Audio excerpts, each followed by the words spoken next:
लोग दुनिया भर का जाके ढिंडोरा पीट लें, ये विपक्ष के लोग घूमते रहते हैं, संविधान की हत्या हो गई, लोकतंत्र की हत्या हो गई, क्या चुनाव होने बंद हो गए क्या देश भर में? पर अंतोगत्वा देश चलेगा तो सिर्फ और सिर्फ संविधान के आधार पर ही चलेगा, उसके अलावा कोई विकल्प ही नहीं।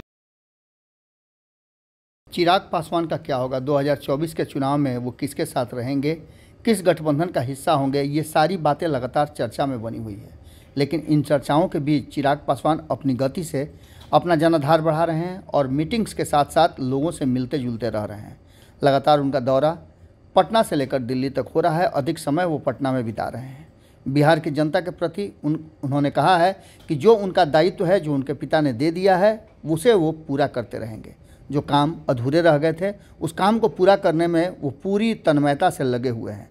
क्या होगा, इस बात की चिंता छोड़कर लोगों की सेवा में वो लगे हुए हैं, ऐसा चिराग पासवान का कहना है। चिराग पासवान दिल्ली से लौटे फुल पावर में दिख रहे थे। एक एक बात जो मीडिया ने उनसे पूछा, उसका जवाब उन्होंने दिया। बाबा बागेश्वर से लेकर के बिहार की राजनीति और बिहार की राजनीति से देश की राजनीति में क्या प्रभाव पड़ेगा, कर्नाटक चुनाव के बाद भारतीय जनता पार्टी की स्थिति क्या है, आगे किस तरह से नीतीश कुमार की रणनीति काम करेगी, बिहार में क्या कुछ हो रहा है, नीतीश कुमार कितना सफल हैं और उनकी ये जो यात्रा हो रही है विपक्ष को एकजुट करने का, ये कितना सफल है, ये सारी अंदरूनी से लेकर के बाहरी बातों का जवाब चिराग पासवान ने दिया। एयरपोर्ट पर ही उन्हें पत्रकारों ने घेरा, जहां से वो प्रस्थान कर गए नवादा के लिए। आपको बता दें कि नालंदा और नवादा के साथ साथ कई जगह उनके कार्यक्रम हैं और लगातार वो अब पटना में रहेंगे। इस बीच पत्रकारों से जो बातचीत उनकी हुई है वो आपको ज़रूर सुनना चाहिए, क्योंकि उनमें सभी वो बातें हैं जिसके जवाब आप खोज रहे थे कि आखिर चिराग पासवान क्या करने वाले हैं, उनकी क्या मंशा है और क्या उनके साथ डील हुई है। सुनिए क्या कहा है चिराग पासवान ने। मिसाल देते नीतीश कुमार, उसके लिए अब एक 60 लाख का ड्रोन खरीदा गया था, वो चोरी हो गया। मंत्री कह रहे हैं कि तकनीकी वजह से गायब हो गया है। अब बताइए, अब क्या कोई जवाब दे भाई? हम लोग एक ऐसे प्रदेश से हम लोग आते हैं, इसीलिए तो भाई प्रदेश बदनाम होता है ना। क्यों बदनाम हो रहा है? इसीलिए बदनाम हो रहा है।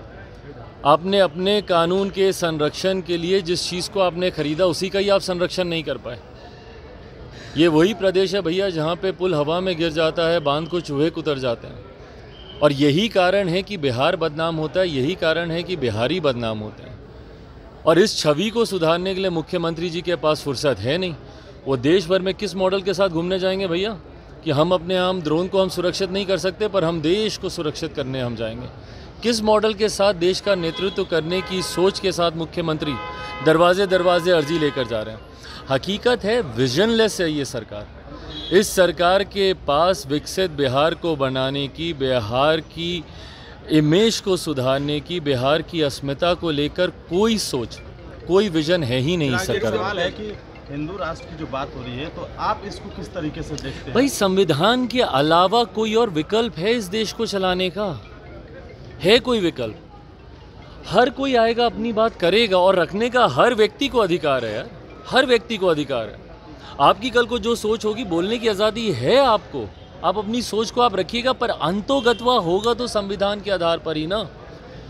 पिछले 75 साल में देश चला है तो संविधान के आधार पर ही चला है। लोग दुनिया भर का जाके ढिंडोरा पीट लें, ये विपक्ष के लोग घूमते रहते हैं, संविधान की हत्या हो गई, लोकतंत्र की हत्या हो गई, क्या चुनाव होने बंद हो गए क्या देश भर में?